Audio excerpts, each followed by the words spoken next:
I tell you అలా ఎక్కడికైనా బయటకు వెళ్దామంటే యూ విల్ బి లైక్ నువ్వు పనులు ఉంటాయి ఎందుకు బయటకు పోవాలి అంటే యు ఆర్ లైక్ దట్.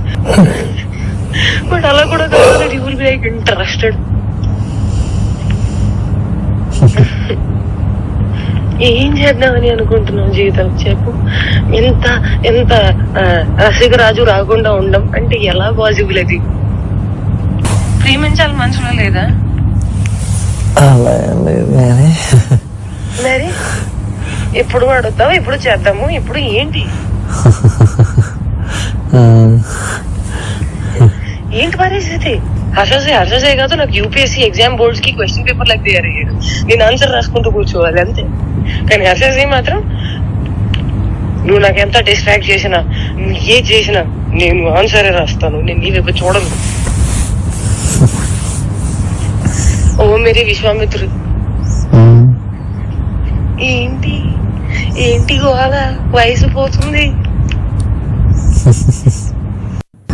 ప్రేమించాలి మనసులో లేదా? అరే పోతే పోనీ వేరే ఎవరైనా ఇష్టమా? ఇప్పుడు చెప్పు. అలా ఏమీ లేదు, అది కూడా సిగ్గుపడుతుంది మళ్ళా. చూసా అంటే అంటే నన్ను ఏం చేయమంటావు చెప్పు?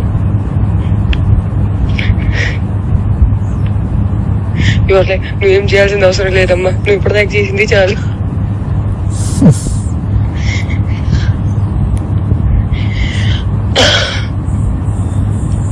సరే, take your time to think about it. నీకే లేనప్పుడు నేను ఎలా మాట్లాడుకోగలుగుతాను? మరి నేనే డెస్పరేట్ గా ఉన్నాను. ఈ మాటలు అబ్బాయిలు మాట్లాడుకుంటారు, అమ్మాయిలు మాట్లాడరు. అది కూడా నేను లైక్ మాటల్ని బ్లాంకెట్ కింద కప్పేసి మాట్లాడుకోవాలి. అంటే అంత మర్యాదగా మాట్లాడుకోవాలి, అప్పుడే దానికి విలువ.